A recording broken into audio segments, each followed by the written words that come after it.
ৰাতিপুৱা ইয়াৰ লগত খেলা খেলি থাকোঁতে সাধাৰণ মোৰ ভৰিত এতিয়া নখটো লাগিছে আৰু নখটো লাগোঁতে অলপমান স্ক্ৰেচ এটা পৰিছে, তেজ ওলোৱা নাই ভালকৈ, কিন্তু হ'লেও লাল পৰিছে।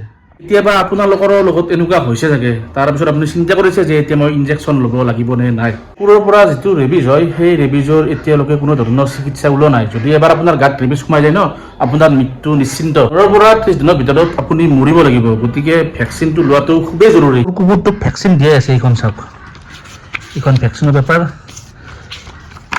এইখন ভেকচিন দিয়াৰ কিন্তু মই ভুল নকৰোঁ, মই ইনজেকশ্যন ল'মেই আৰু আপুনিও এই ভুলটো নকৰিব। কেইদিনমান আগতে গম পাইছে এজন কাবাডী প্লেয়াৰে ৰাস্তাত এটা পাপি পৰি আছিল, সেই পাপিটোক উঠুৱাই আনোতে তেওঁৰ হাতত সামান্য অলপকৈ কামুৰি দিছিল আৰু তাৰ 15-20 দিন পিছতে তেওঁৰ মৃত্যু হৈছিল, কাৰণ সেই কুকুৰটোৰ গাত আছিল ৰেবিজ। তো তেখেতেও যদি সময় থাকোঁতে ভেকচিনটো ল'লে হয়, আজি তেনেকুৱা অৱস্থা নহ'ল হয়। জীৱনটো আপোনাৰ, ডিচিশ্যন লোৱাটো আপোনাৰ। যাৰ এটা কথা নুশুনিব, বহুতে কিবা কিবি ক'ব আৰু বোলে ভেকচিন ল'ব নালাগে, ঘৰতে আছে কুকুৰটো, নালাগে ভেকচিন ল'ব, কিন্তু জীৱনটো আপোনাৰ। গতিকে ভেকচিন লোৱাটো খুবেই জৰুৰী। মই এতিয়া ল'ব যাম, বিশ্বাস কৰক, মই এতিয়া ল'ব যাম। ভিডিঅ'টো মোৰ লগত জড়িত হৈ থাকিব।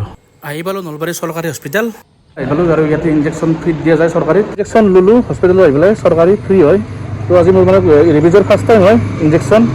এটা ইনজেকশ্যন মানে 2খন হাততে দিছে, এটা ইনজেকশ্যন 2খন হাততে দিছে, অলপ অলপকৈ ঔষধ লৈ পেলাই মানে দুইফালে দিয়ে। এখন হাতত এবাৰ দিয়ে, এখন হাতত এবাৰ দিয়ে।